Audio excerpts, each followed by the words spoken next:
이스라엘 백성들에게 하나님께서 이제 구원을 선포하고 계시는 겁니다. 하나님은 어떤 하나님이십니까? 하나님은 어떤 신적 권세를 가지시고 우리를 반드시 구원하시기 위해서 당신이 예비해 놓으신 귀한 사역들, 귀한 믿음의 종들을 세워서 주의 거룩한 구원을 이루어내시는 분이십니다.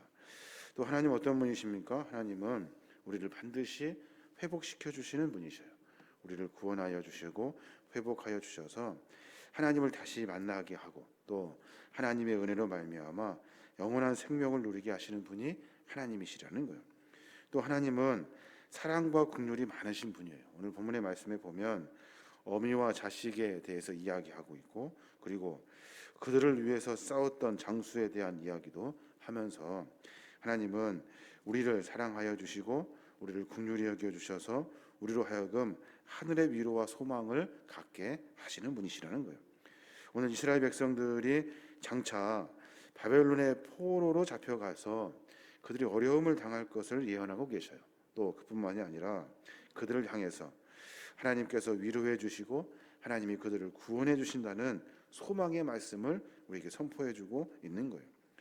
이스라엘 백성이 바벨론에 잡혀가더라도 그러니 결코 좌절하거나 절망하지 말고 끝까지 하나님의 자비와 긍휼을 바라라 라는 그런 선포의 메시지가 들어있는 겁니다.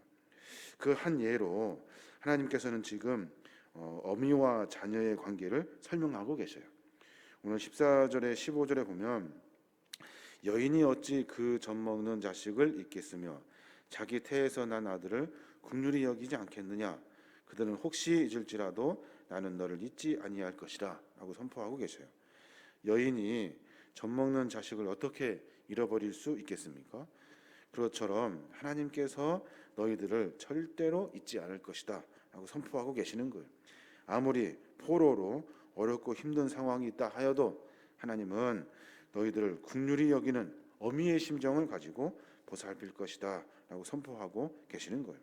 그러니까 우리가 삶을 살아내면서 조금 어려우면 하나님이 어디 있는가라고 말하고 조금 고난이 닥치면 다른 것들 하나님보다 더 우리를 도움을 줄 만한 것들을 내 짧은 소견으로 찾아다닌다고요. 이스라엘 백성들에게 하나님 분명히 말씀하시는 거예요.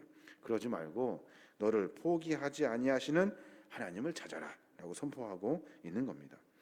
여호와 하나님의 사랑과 긍휼을 어머니의 사랑을 빗대어서 끊을 수 없는 그 사랑에 빗대어서 설명하고 계시는 거예요. 이스라엘 백성들을 끝까지 포기하지 아니하시고 품으시는 하나님, 끝까지 그들에게 하나님의 하나님 사랑을 베풀어 주신다는 거예요. 비록 우리는 죄인이어서 우리가 죄 가운데 있어서 그 죄에 징벌을 받게 되어 있어요. 근데 그 죄도 역시 하나님에 의해서가 아니라 우리 자의적인 것으로부터 시작되는 거예요.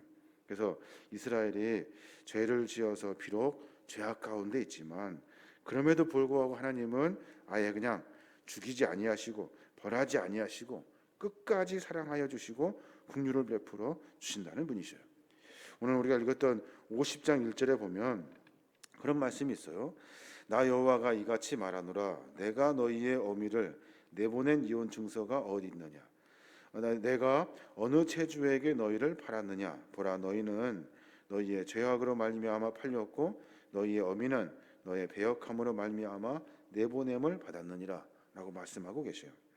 하나님께서는 하나님이 자의적으로 너희를 징벌하려고 하신 것이 아니라 너희들의 죄 때문에 너희들의 그 죄 때문에 어려움을 당하게 되었고 또 그 죄악을 깨닫는 사람에게 하나님의 은혜를 베풀어 주신다라고 말씀하고 계시는 거예요. 세 사람이 완벽한 사람이 어디 있겠습니까? 그래서 우리는 늘 하나님 앞에 겸손한 모습으로 서야 돼요. 하나님 부족합니다. 죄가 많습니다. 오늘도 또 잘못된 죄 속에서 알지 못하는 죄를 지어 하나님의 거룩한 마음을 상하게 하고 또 내 죄악 속에서 내가 스스로 죽음의 길을 선택했습니다. 매 순간마다 죄악을 고백하고 하나님 품에 거룩한 믿음의 자녀로 세움받을 수 있도록 늘 주 앞에 서야 하는 거예요. 자만하고 교만하고 또 죄악이 없는 것처럼 설명하고 말하는 것이 아니라 우리의 부족함을 주 앞에 고하고 한없이 자비와 긍휼함을 베풀어 주시는 그 사랑의 은혜를 우리가 만나야 하는 거예요. 그때 하나님은 우리에게 긍휼의 은혜를 베풀어 주신대요. 어떤 은혜냐면 오늘 본문에 보니까 마치 상상의 날개를 펴라, 너희들이 어떻게 될지를 내가 설명해 줄게 하시면서 이야기를 해주시는 거예요. 20절에 보니까 자식을 잃었을 때 낳은 자녀가 후일에 내 귀에 말하기를 이곳이 내게 좁으니 넓혀서 내가 거주하게 하라 하리니 라고 말씀하셔요. 너희들을 다시 긍휼의 은혜를 베풀어 주시는데 어떻게 하냐면 죽었던 자녀가 일어나서 귀에 말한대요. 어머니, 이 땅이 너무 좁아요. 이 땅이 너무 좁아요. 더 넓은 곳으로 거주합시다 라고 말한다는 거예요. 상상할 수도 없는 일이 벌어지고 있는 거예요. 또 22절에 보면 주 여호와가 이같이 이르노라 내가 문 나라를 향하여 나의 손을 들고 민족들을 향하여 나의 기치를 세울 것이라 그들이 내 아들들을 품에 안고 내 딸들을 어깨에 메고 올 것이며 라고 말해요. 무슨 말이냐면 여호와께서 문 나라를 향하여 손을 들면 포로로 잡혀갔던 많은 사람들이 하나님의 거룩한 은혜로 말미암아 그 나라 사람들이 자기 아들들을 품에 안고 딸들을 어깨에 메고 신이 나서 다시 이스라엘 성으로 들어온다는 거예요. 또 23절에 보면 왕들은 내 양부가 되며 왕비들은 내 유모가 될 것이며 그들이 얼굴을 땅에 대고 내게 절하고 내 발에 티끌을 핥을 것이니 내가 나를 여호와인 줄을 알리라. 나를 바라는 자는 수치를 당하지 아니하리라. 왕들은 매번 섬김을 당하는 사람들 아닙니까? 받는 사람들. 그런데 왕들이 아버지가 되고 왕비가 어머니가 된다는 거예요. 그래서 그들이 그 자녀들을 돌보고 섬긴다는 거예요. 하나님께서 은혜를 베푸셔서 하나님께서 그런 일들을 만들어 가신다는 거예요. 하나님은 우리의 삶 가운데 하늘의 은혜를 베풀어 주시는 분이셔요. 상상하지도 못할 일들을 하나님께서 이루어 가신다고요. 24절에는 또 뭐라고 합니까? 용사가 빼앗은 것을 어떻게 도로 빼앗으며 승리자에게 사로잡힌 것을 어떻게 건져낼 수 있으랴. 그런데 25절에 여호와가 이같이 말하노라 용사의 포로도 빼앗을 것이요 두려운 자의 빼앗은 것도 건져낼 것이니 이는 내가 너를 대적하는 자를 대적하고 내 자녀를 내가 구원할 것임이라 라고 선포해요. 용사가 빼앗은 것을 어떻게 뺏을 수 있겠습니까? 승리자에게 사로잡힌 것을 어떻게 건져낼 수 있겠냐는 거예요. 다 포기하고 있을 때 하나님은 이스라엘 백성들에게 우리에게 은혜를 베푸셔서 도로 빼앗게 하시고 도로 찾게 하시고 그들로 하여금 하나님이 어떤 분이신지 분명하게 알게 하신다는 거예요. 이게 하나님의 은혜라는 거예요. 그러니까 우리는 어려움이 있을 때, 고난이 있을 때, 또 우리가 스스로 교만해져서 하나님이 나와 멀어질 때, 그때 우리는 늘 하나님을 의식하면서 삶을 살아야 하는 거예요. 그냥 혼자 그냥 악으로 빠져나가는 것이 아니라 하나님과 완전히 단절되어서 살아가는 것이 아니라 하나님은 우리에게 사랑과 긍휼을 베풀어 주시는 하나님이라는 사실을 분명히 깨달아야 하는 거예요. 그래서 하나님께서는 우리에게 메시아 예수 그리스도를 보내어 주시고 또 그분을 우리의 죄와 허물 때문에 죽게 하시고 십자가에서 그 어려운 고초를 다 당하게 하시고 단 한 가지 우리를 구원하시기 위해서 우리에게 영원한 생명을 주시기 위해서 당신은 한없는 주의 사랑을 우리에게 베풀어 주신다는 거예요.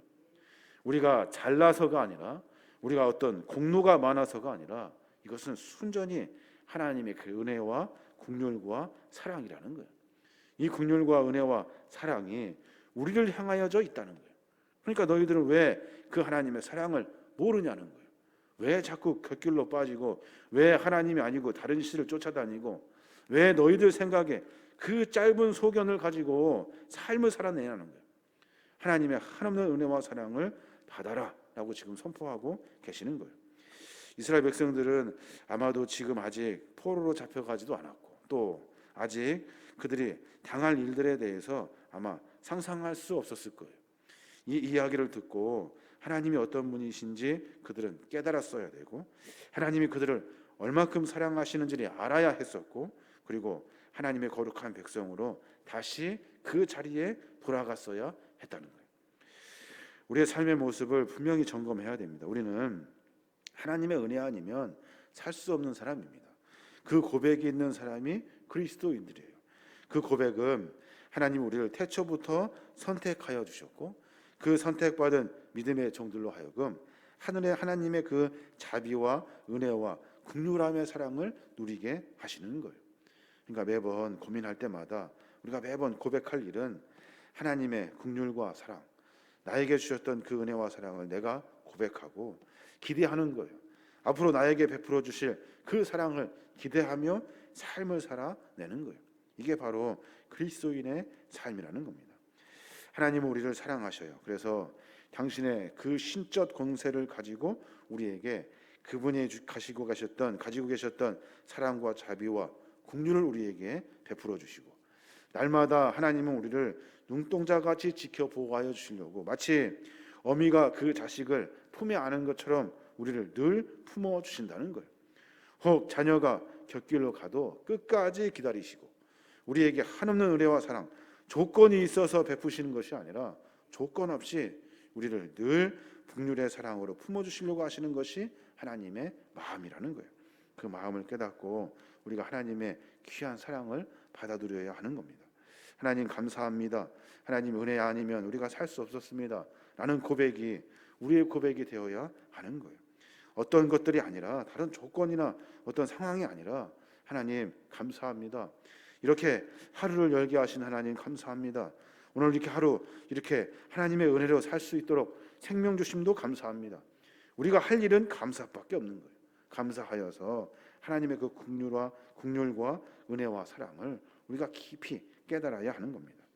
오늘 하루 가운데 하나님의 은혜를 다시 깨닫고 감사하고 찬송하고 주님을 고백하고 그 은혜와 자비와 긍휼하심에 그 은혜에 또 감격하며 우리의 삶을 살아내야 될 줄로 믿습니다. 그러한 삶으로 주 안에서 승리하시는 저와 여러분이 되시길 주님의 이름으로 축원합니다.